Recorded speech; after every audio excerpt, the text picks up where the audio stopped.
dans les soins palliatifs, il y a beaucoup d'avantages de le travail en équipe, puis avoir différents membres de l'équipe. On a les infirmières, on a des préposés de soins, on a des bénévolats. Tout le monde a un rôle différent à jouer pour supporter le patient et la famille. So, c'est vraiment une équipe très multidisciplinaire pour aider aux patients et à la famille, aux patients de soins palliatifs. Puis chaque personne joue un rôle très, très important. Puis c'est important de collaborer tout le monde ensemble. Mais les soins collaboratifs, il me semble que c'est la clé. Avant, j'étais travailleur social,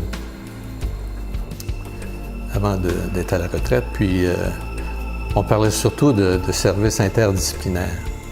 Alors, c'est pas une profession qui avait le monopole. Les soins palliatifs, c'est vraiment un mouvement pour aider la personne à maintenir une qualité de vie.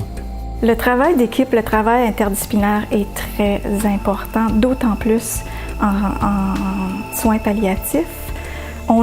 Moi, je travaille en communauté, donc je ne vois pas forcément les autres intervenants, mais on communique. C'est important d'avoir une bonne communication. On veut que le client et les proches sentent qu'ils sont supportés à tous les niveaux. Donc, effectivement, la communication et le travail d'équipe est primordial. Et puis, on veut que ça soit on veut pas que les soins soient décousus, on veut que ce soit intégré en communauté et que ça soit impeccable.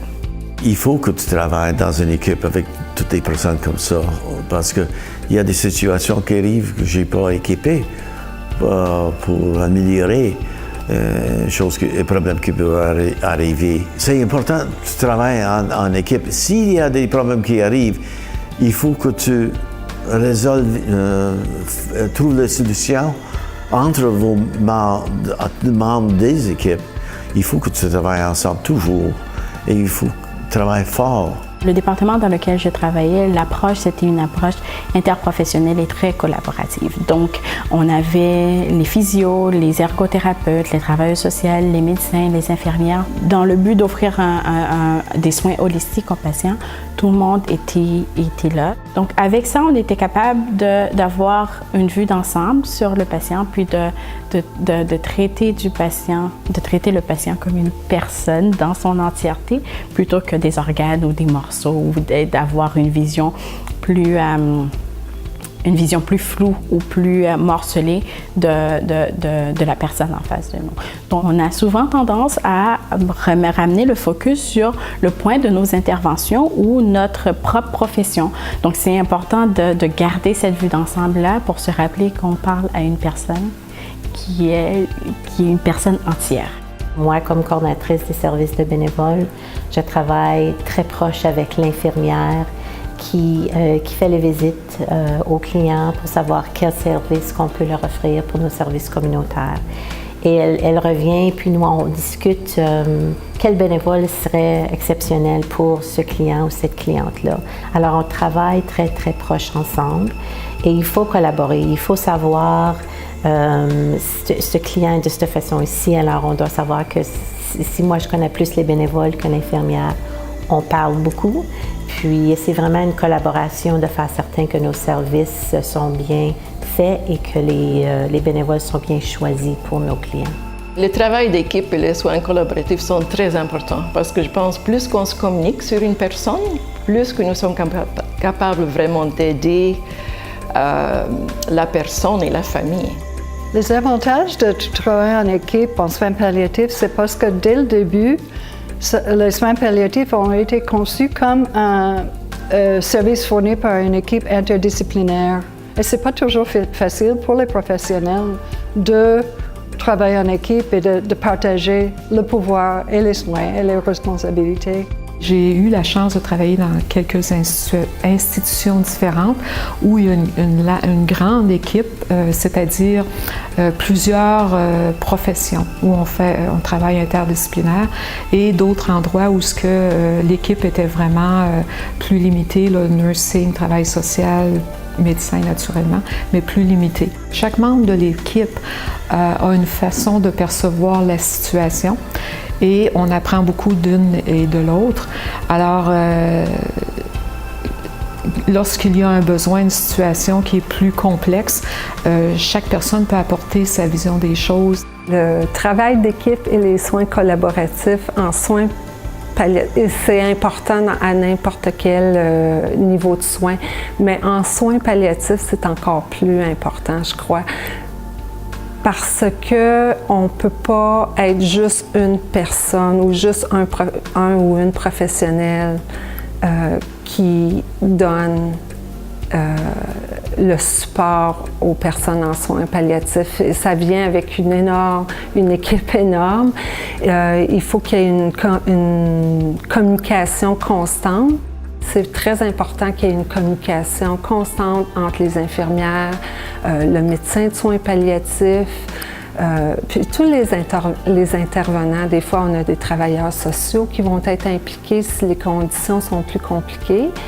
Et même les préposés aux bénéficiaires qui donnent les soins personnels font vraiment partie de l'équipe. Les infirmières, tout le monde fait partie de l'équipe. Et il faut qu'on soit tous bien synchronisés pour aller dans la même direction. Parce que sinon, c'est un moment où les gens n'ont pas besoin de confusion.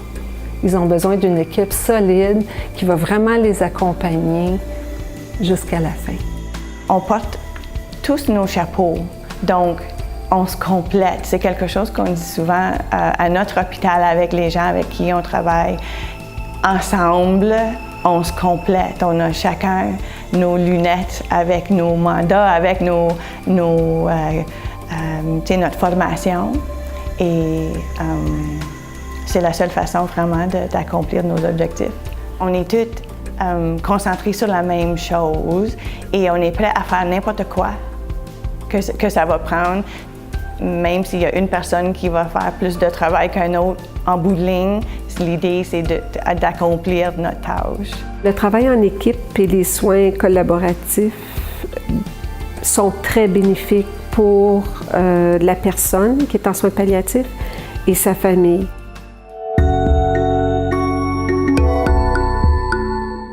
Les plus gros défis pour maintenir une collaboration d'équipe, c'est vraiment avoir des gens qui sont plus matures, des gens qui veulent être à ces postes-là ou dans cette équipe-là, et qui sont prêts à être flexibles et maintenir une ouverture.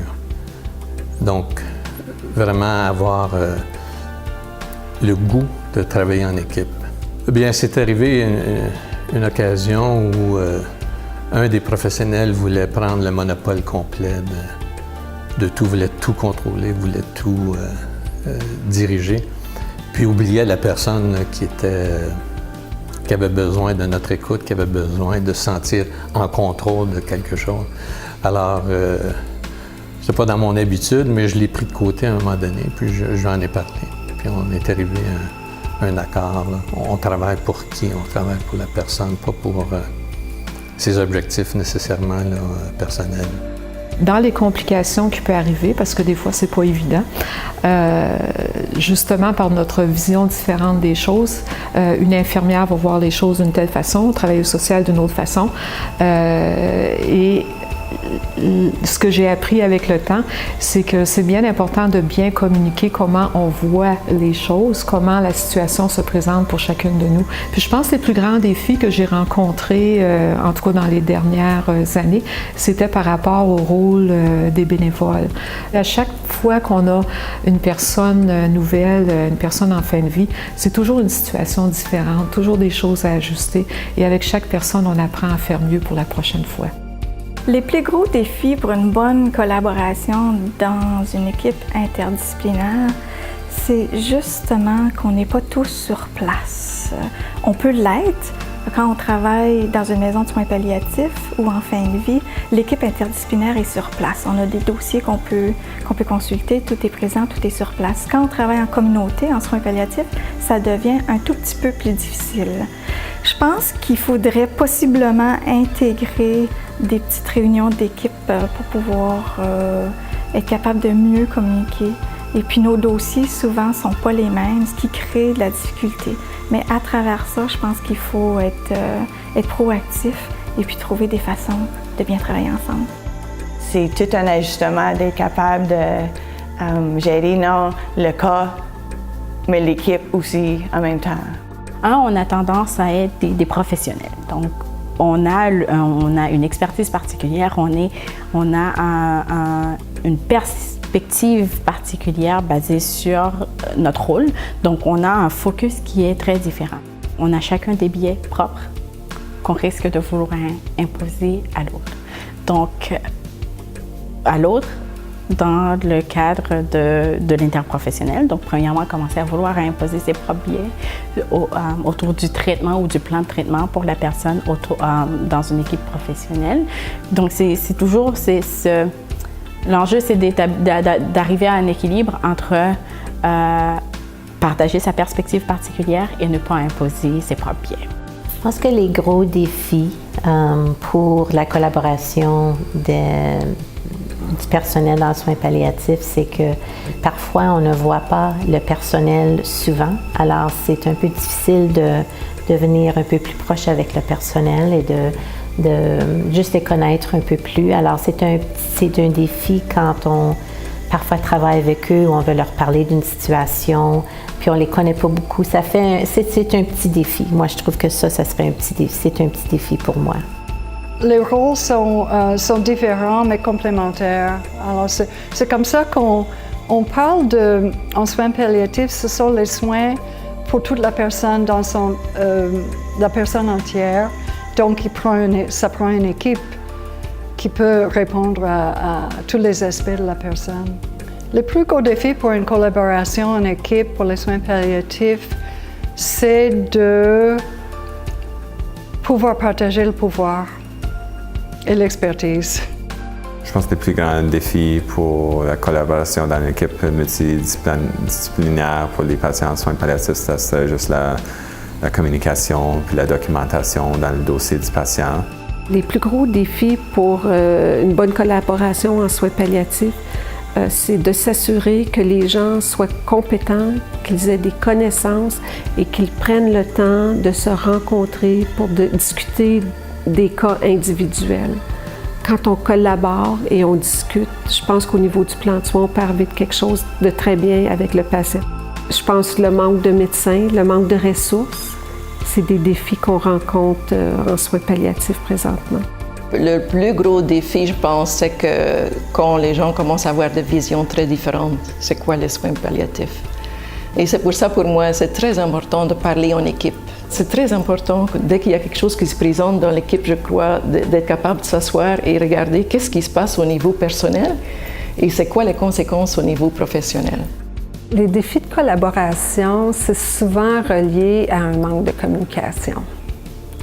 Donc, malheureusement, quand il y a beaucoup d'intervenants, parfois, il peut y avoir un bris de la communication, comme dans la communauté. Les services sont donnés par différentes agences et tout ça. Donc, ça peut arriver que l'infirmière, par exemple, n'a pas eu certaines informations par rapport au plan de traitement et a fait une intervention qui n'était pas nécessairement l'intervention que l'équipe avait décidée. Finalement, ce que j'ai appris, c'est que la vie et la fin de vie, c'est quand même pas si compliqué que ça. C'est très, très simple. C'est d'apprendre à vivre. C'est d'apprendre à vivre le moment présent. Ce que les personnes en fin de vie m'ont dit le plus souvent, et combien de fois je l'ai entendu, n'attends pas pour réaliser tes rêves.